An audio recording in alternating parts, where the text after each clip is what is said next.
Det finns fler än 43 000 produktiva borrhål för skiffergas enbart här i Colorado och ytterligare flera tusen kommer att borras i år. Well, on this particular location, we're drilling 4 horizontal wells. Each horizontal well goes down to a total vertical depth of around 8,000 to 9,000 feet before we kick off from vertical, drill out 90 degrees to horizontal and start drilling the laterals.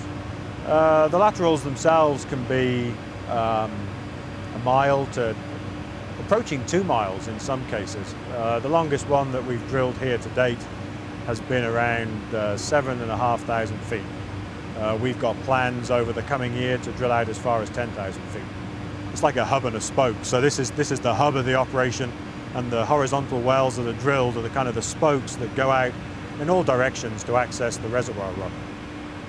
För att spjälka upp berget och lättare få ut skiffergasen så använder sig företagen alltså av hydraulisk fracking.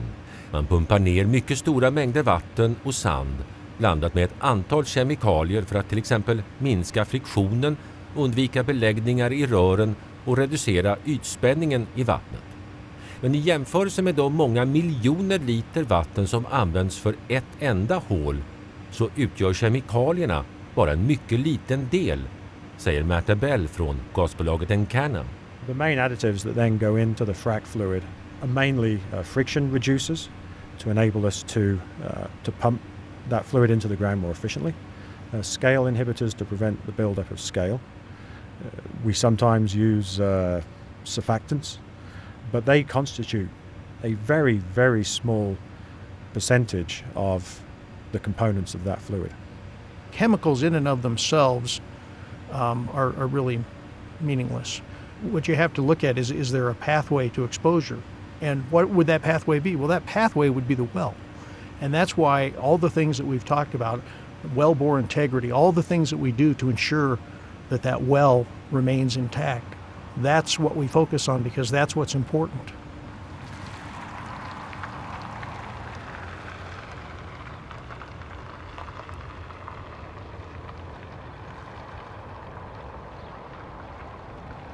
We're in Silt, Colorado, south of the river. We're on Owens Drive, and we are in what I like to describe as a very heavily drilled area. In this neighborhood, upwards of 9 families have left. These folks who lived up the way, their water well blew up when the well was being worked on next to their house. Their water got contaminated. She ended up with a rare adrenal tumor linked to the chemical 2BE.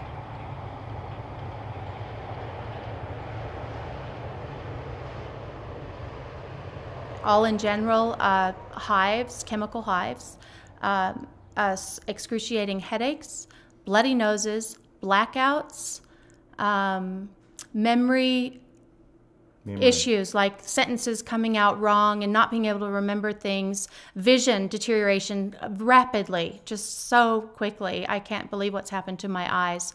Night sweats. The huge amounts of stress, just stress that you can't believe because you're scared and you're wondering what you're being exposed to, and is this going to harm our family's future? Well, the thing that we did after William blacked out, I raised my hands in the air. It says, right, we've got to go and do something about this. So Beth rings up the toxicologist. Okay, so we made the appointment. Wait a minute. I rang 2 toxicologists, and they both told me over the phone when I was telling them our symptoms to get out of the house before they even saw us. They said, get your family out now. You got to get out now. Pack up and go.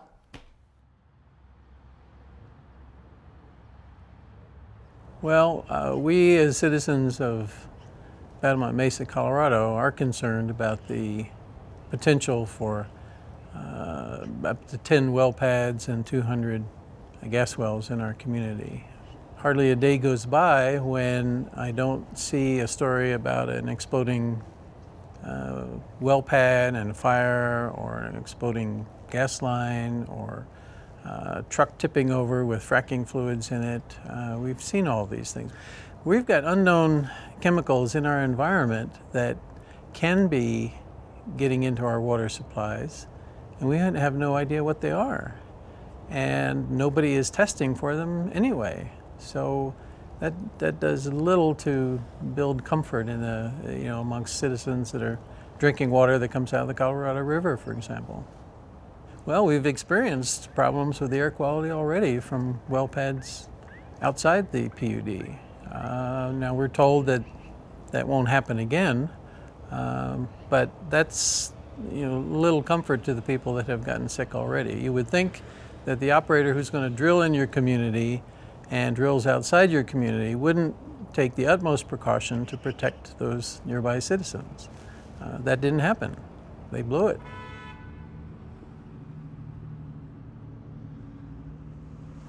Well, in 2004, Encana was working very diligently, very aggressively on a well back here and one just over this knoll.